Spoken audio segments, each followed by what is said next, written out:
Join me as I dive deep into the history of America's voting system and challenge myself to uncover its hidden racist roots. The right to vote is a fundamental pillar of American democracy, but have you ever stopped to think about how this system came to be? The truth is, the history of voting in America is complicated, messy, and rooted in racism. From the founding of the country to the present day, the right to vote has been denied to marginalized communities, often through thinly veiled racist tactics.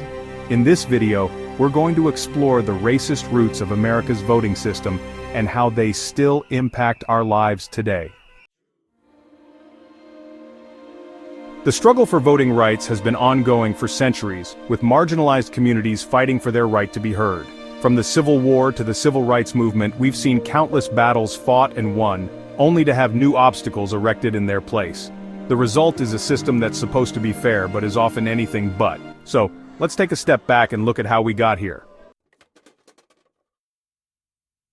Voting has never been an equal opportunity activity in America.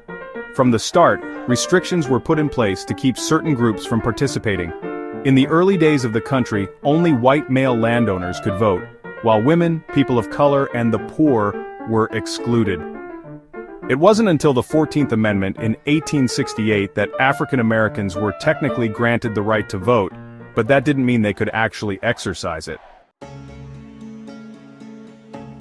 In fact, the decades following the Civil War saw a concerted effort to disenfranchise black voters through Jim Crow laws and voter suppression tactics. These tactics were often brutally effective, and it wasn't until the 1960s that the Civil Rights Movement began to make significant gains.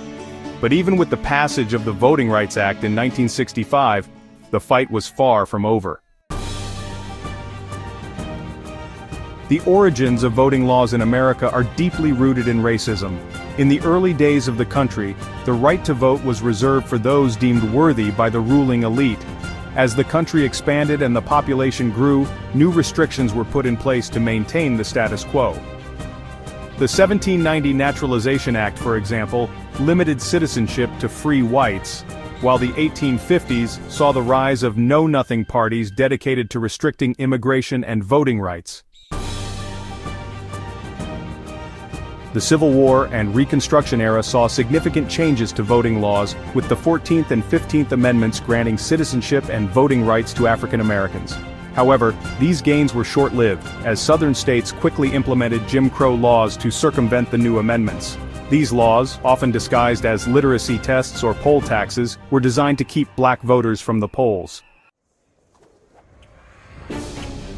The 1890s saw a wave of grandfather clauses, which exempted white voters from literacy tests if their ancestors had been eligible to vote prior to the Civil War. It was a clever way to disenfranchise black voters without explicitly saying so, and it worked. By the early 20th century, voter suppression had become an art form, with tactics ranging from poll taxes to literacy tests to good old-fashioned violence. But it wasn't just the South. Northern states had their own set of restrictions, often targeting immigrant communities. The 1920s saw a wave of voter suppression laws aimed at limiting the political power of newly arrived immigrants. It was a xenophobic response to the changing demographics of the country. The 1960s civil rights movement marked a significant turning point in the fight for voting rights.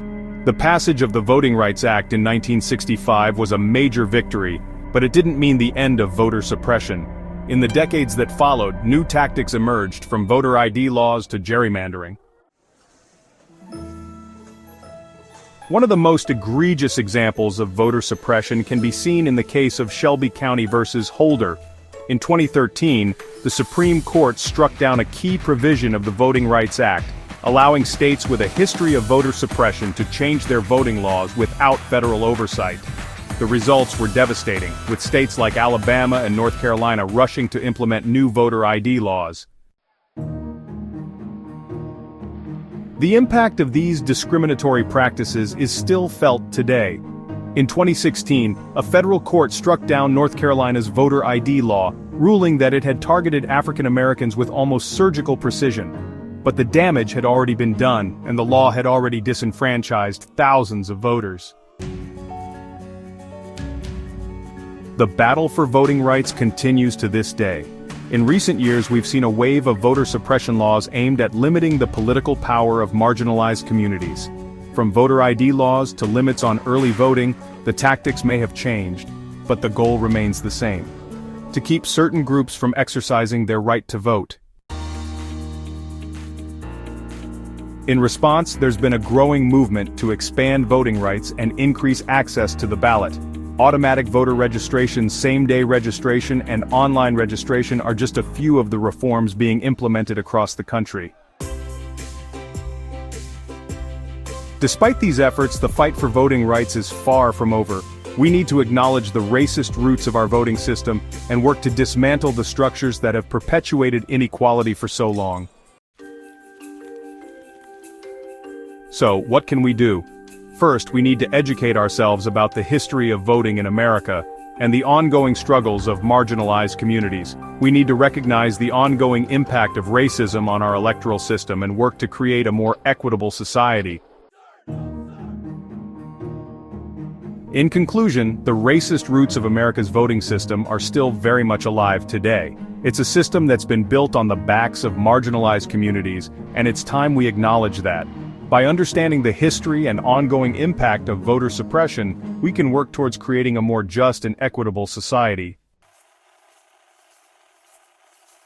So what do you think? Share your thoughts in the comments below, and if you want to learn more about the history of voting rights in America, be sure to check out our next video, where we'll be exploring the role of women in the fight for suffrage.